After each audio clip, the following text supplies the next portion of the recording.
Today I'm going to be sharing 5 filming tips to help improve your sports videography.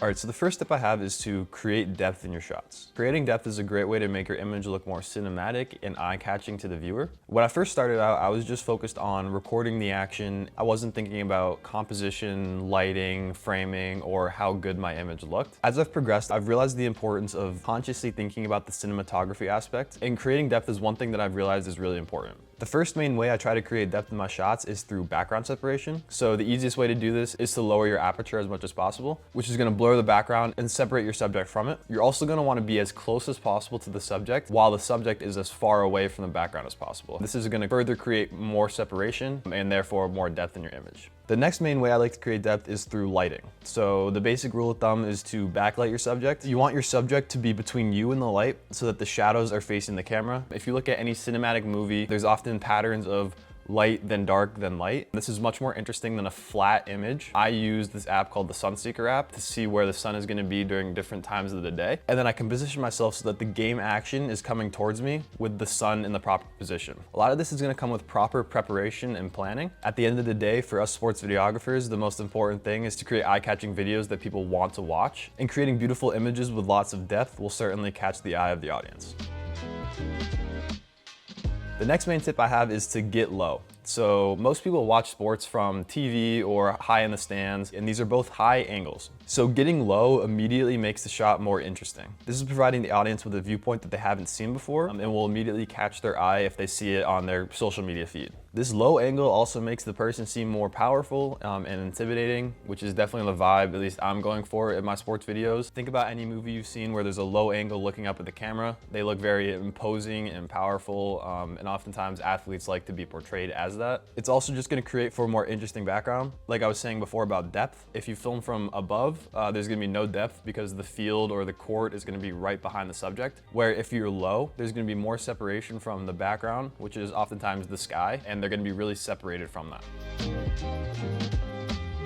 The next big tip I have is to mark your clips. So when filming sports, you can often rack up hours and hours of footage that you don't need. I have a system in place to easily mark the best highlights if it's a dunk or a touchdown so that I can quickly find them after the game. Basically, I'll be shooting, and if there's a really good highlight, I will stop the recording and then record a new clip with my hand over the lens. This is basically gonna mark the clip because when I put it onto my computer or view it on my camera, I'm gonna see a bunch of clips and then some dark clips. So I know that any clip before a black clip is a highlight. This is a simple tip that can really save you some time, especially if you need to do a quick turnaround.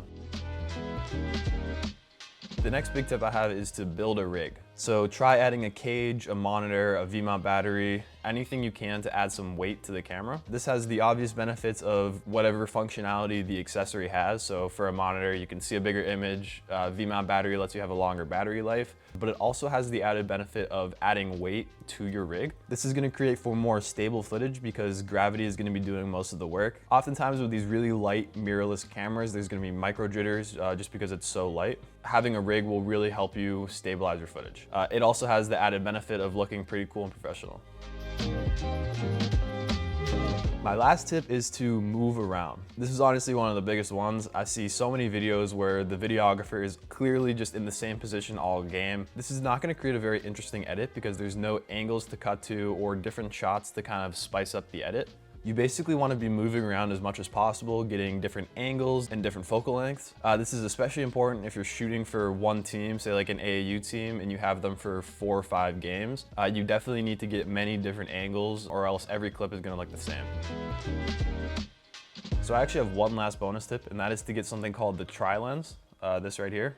This is not sponsored, but I just love this product. It allows me to carry 3 lenses around with me on my hip. This has allowed me to easily bring my lenses with me and switch up my focal lengths to get a variety of shots. I can't always bring my whole backpack with me when I move around the field, so it's great having these lenses with me on my hip. I just think this product is made exactly for sports videographers, so definitely check it out if you're interested. Let me know in the comments if this was helpful. If you have any ideas for future videos, certainly let me know. I am going to be coming out with a part 2 of this series focused on editing, but thank you guys for watching.